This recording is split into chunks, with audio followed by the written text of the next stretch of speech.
नमस्कार शेतकरी बांधवांनो. तर कृषी उत्पन्न बाजार समिती वसमत येथे शेतकरी संघटनेमार्फत शेतकरी परिषदेची एक बैठक होणार आहे. केवळ एफपीओच नाही तर इंडिव्हिज्युअल तुमचा मुलगा असो, तुमच्या घरातील शिकलेल्या कोणी असो, त्याला फक्त थोडं डिजिटल जे आहे ती संकल्पना क्लिअर असणं गरजेचं आहे. तर एनसीडीएक्स मध्ये व्यापार करताना ही एक पर्यायी बाजार व्यवस्था आहे तुमच्या ज्या रेग्युलर बाजार व्यवस्था. आणि ही बाजार व्यवस्था एका मंडीपुरती नसून पूर्ण जागतिक जे आहे त्या बाजारपेठेत पण तुम्ही एंट्री मारू शकता. समजा जर तुम्ही 100 रुपयाची हळद घेतली, त्यापैकी काहीतरी अनामत सौदा म्हणून तुम्हाला 10 ते 13 रुपयापर्यंत एनसीडीएक्स कडे ठेवायचे आहे. त्या जर किमतीची हळद त्या दिवशी 105 रुपये झाली तर ते 5 रुपये तुम्हाला जमा करावे लागतील. कमी झाली तर समोरची पार्टी जमा करेल.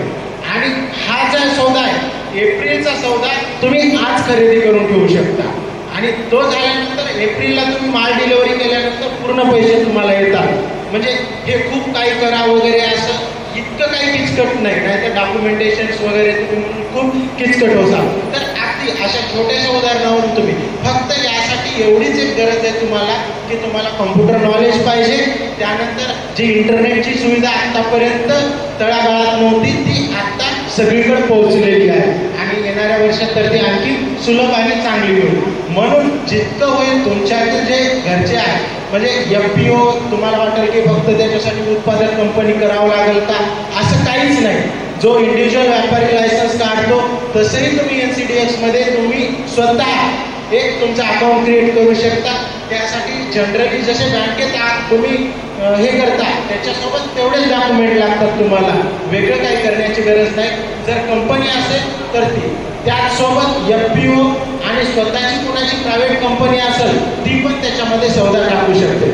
दुसरी सांगावीशी गोष्ट वाटते सर, सर्व शेतकऱ्यांनी आणि पदाधिकाऱ्यांनी याच्याकडे थोडं लक्ष द्यावं मला वाटतं. जर पूर्ण जगाचा विचार केला तर त्यामध्ये भारताचं कॉन्ट्रीब्युशन 78% आहे. भारताच्या पूर्ण कॉन्ट्रीब्युशन जो आहे तो 78 कॉन्ट्रीब्युशन म्हणजे 78% हळद उत्पादक ही भारतात होते. त्यापैकी आपला परभणी, नांदेड, हिंगोली या जिल्ह्यामध्ये मुबलक प्रमाणात हळद तयार होते. शोकांतिकाची अशी गोष्ट आहे की फक्त 10 ते 15% शेतकऱ्याकडे ती हळद स्टोअरमध्ये राहते. बाकी 90% ही हळद ही व्यापाऱ्यांच्या गोदामामध्ये असते. आणि मागील 10 वर्षाचा जर डाटा सांगायला गेलं तर आपल्यापैकी खूप कमी अगदी 5% ही शेतकरी नसतात जे की वायदे बाजारात त्याचा ट्रेड करतात. म्हणून वायदे बाजाराचं जे आहे ते ज्ञान घेणं ही तुमची गरज आहे. आणि ही तुमच्या मुलांना समजून सांगावं लागणार आहे तुम्हाला. आता विचार करा, जसं की अमेरिकेचं घेतलं, अमेरिकेची मोनोपॉली IT सेक्टरमध्ये फेसबुक, व्हॉट्सअप, मीडिया, नवीन गोष्टी त्यांच्याच करा. जर काल आर्टिफिशियल इंटेलिजन्स हा कधी ऐकला असेल तुम्ही तर या यंत्रणेनं भारतातल्या बऱ्याच कंपन्या बंद पाडल्या. त्याचं कारण काय होतं? कारण आपण फक्त बेसिक गोष्टी करायचो. म्हणजे जसं हळद घ्यायचो आणि उत्पादन करायचो, विकायचं नॉलेज घेतलंच नाही. तसंच झालं IT सेक्टरचं. सगळ्यांनी त्यांनी दिलेल्या प्रोग्रामवर काम करायचं आणि विसरून जायचं. मेन प्रोग्राम तयारच केला नाही, ते नवीन तयार करत बसले. मेटा आलं, AI आलं, ChatGPT आलं, हे आलं. तसं शेतकरी वर्ग आता तर जगात भारताला सध्या संधी आहे, त्याहीपेक्षा शेतकऱ्यांना काय संधी आहे तर हळदीची सर मोनोपॉली तयार करता येते. आणि आपल्या हळद रिसर्च सेंटरनं 200च्या वरती हळद प्रॉडक्ट्स हे मार्केटमध्ये रिसर्च सेंटरनं प्रोड्यूस केलेले आहेत. त्याचं नॉलेज तयार करून हळदीचे वेगवेगळे प्रॉडक्ट बनवणं हे गरजेचं आहे. आपल्यालाच लाभ वाटायला पाहिजे. आपण जो उत्पादक नाहीये त्याची ठीक आहे, ज्या गोष्टी हातात नाही तुम्ही म्हणसाल आम्हाला IT सेक्टर कळणार नाही, पण हळद तर कळते ना. रघुनाथ माशेलकर यांनी हळदीचं पेटंट माहीत नव्हतं आपल्याला, एवढे मूर्ख होतं आपण. अगदी पूर्वजापासून हळदीचं पेटंट होतं. डॉक्टर रघुनाथ माशेलकर सर यांनी हळदीचं पहिलं पेटंट घेतलं होतं. आणि हळद जी आहे ती भारताचं पेटंट, नाहीतर निंबासारखं हळदीचं पेटंट हे अमेरिकेकडे होतं.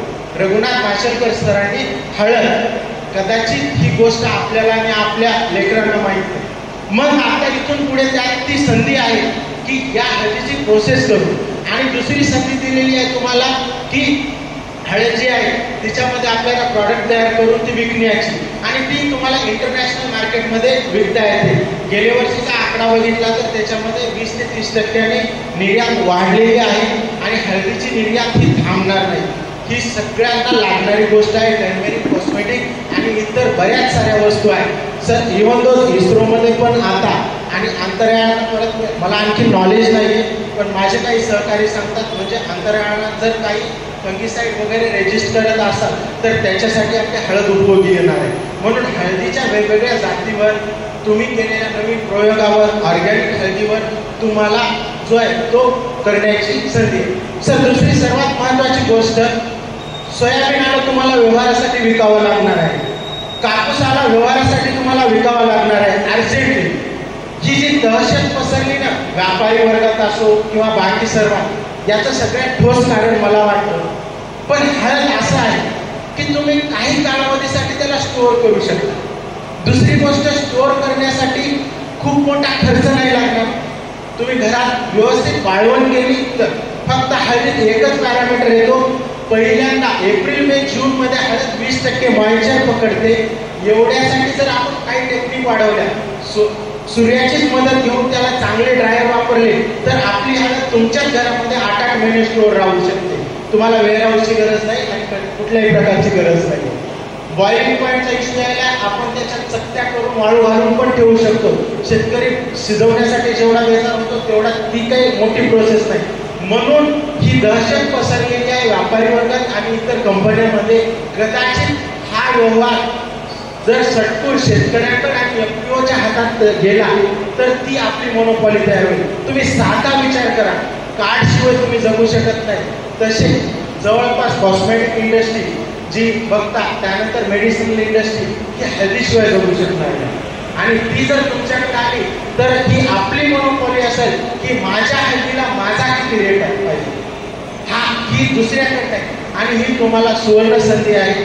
मला थोडं वाटतं की येताना तुम्ही अशा नवीन माहिती, कारण जग बदललं. सरांनी म्हणलं की आमच्या शेतकरी संघटनेत स्वागताची प्रतिभा नव्हती पण करावी लागली. सर आजकालच्या काही जनरेशन्सला ती गोष्ट अडॉप्ट करावी लागते. कदाचित तो मोठेपणा दिल्याच्या नंतरही तरी सर्व जे आहे तुम्ही तुमच्या मुलांना वायदे बाजारामध्ये थोडंसं नॉलेज द्यावं. त्यासाठी शेतकरी संघटना, मार्केट कमिटी, काही FPOs, आमच्यासारख्या काही NGOs या तुमच्या मदतीला नक्कीच राहतील. तरी सरांनी जे आहे काय सरांचं आपले बोरकर साहेब जे नादब्रह्मा प्रोड्युसर कंपनी होते यांनी छानसं प्रेझेंटेशन दिलं तर त्याबद्दल मी त्यांचे धन्यवाद मानतो. आणि यानंतर जुनेद पठाण सर, स्वाभिमान शेतकरी संघटना, हे आपले अल्पशा शब्दामध्ये जे आहे ते मनोगत व्यक्त करतील. तर याबद्दल तुम्हाला काही नंतर प्रश्न असेल तर ते पण जे आहे ते FPOचे सर सांगतील. तुम्ही त्यांना इंडिव्हिज्युअली भेटून विचारू शकता. आणि माझे सर्व शेतकरी बांधव, मी जयंत बोलगावकर, जिल्हा नांदेड आलो. आणि आमची एक शेतकरी उत्पादक कंपनी आहे, नागपूरचं कामगार प्रोड्युसर कंपनी. आणि आमची कंपनी 729 सभासद आपल्या कंपनी सुरू केलेली आहे. मागच्या 2-2.5 वर्ष 729 सभासद. आणि आमची कंपनी 2 वर्षापासून वायदे बाजारामध्ये हळदीमध्ये काम करतो. आणि हळदीमध्ये काम करत असताना आम्ही जवळपास हळदीमध्ये 75 मेट्रिक टन फूट ऑप्शनमध्ये काम केलेलं आहे. आणि त्याच्या व्यतिरिक्त दर महिन्याला आम्ही 10 ते 20 मेट्रिक टन हळदीमध्ये ट्रान्झॅक्शन आमचं चालूच असतो, आजही चालू आहे. त्याच्या व्यतिरिक्त गवारशीड आहे, कॅस्टर आहे, कपास आहे, अशा वेगवेगळ्या पिकामध्ये आम्ही वायदे बाजारामार्फत काम करतो. आणि आम्हाला म्हणजे सांगायला आनंद होतो, अभिमानही आहे. त्यामध्ये फक्त हळदीमध्ये 16 लाखाचा प्रॉफिट कमवलेला आहे. आणि हे सर्व शक्य झालं फक्त NCDXच्या एक्सचेंजमुळं, NCDXच्या प्लॅटफॉर्ममुळे. आणि वायदे बाजाराविषयी मला थोडंसं डिटेलमध्ये वेळ आहे. नियंत्रण security exchange board of India मार्फत त्याचं नियंत्रण आणि रेग्युलेशन वायदे बाजाराचा मूळ उद्देश हा शेतकऱ्यांच्या शेतमालाला योग्य भाव मिळवून देणे आणि बाजार भावापेक्षा जास्त भाव मिळवून देणे आणि जे देशाचं मार्केट आहे त्या सगळ्याचा सर्वे करून अभ्यास करून जास्तीत जास्त चांगला भाव कसा देता येईल यासाठी वायदे बाजाराची स्थापना करण्यात आलेली आहे. वायदे बाजाराचा मुख्य उद्देश आहे की कृषी क्षेत्रातील अनिश्चितता आणि जोखीम व्यवस्थापन, कमोडिटी आणि फ्युचर मार्केट समजून घेणे, फ्युचर आणि ऑप्शन कॉन्ट्रॅक्ट्स, वितरण प्रक्रिया, शेतकरी उत्पादक कंपन्यांसाठी काय लाभ देता येईल आणि गुणवत्तेचे मापदंड, क्वालिटी पॅरामीटर्स.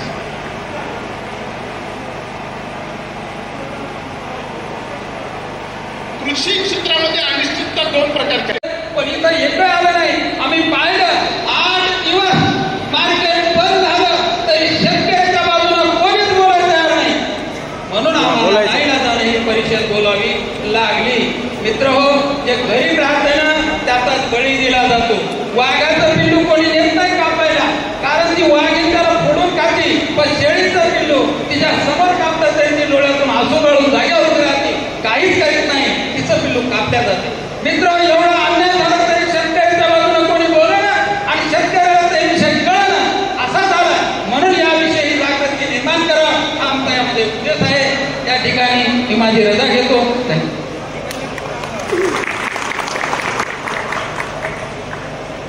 अशा शब्दामध्ये शेतकऱ्यांना सांगितले की वायदे बाजाराचे काय फायदे आहेत. यानंतर आपण ज्या FPOनी वायदे बाजारात काम केलं त्या FPOचे काही डायरेक्टर जे आहेत नादब्रह्म FPO नांदेड, जे बोरगावकर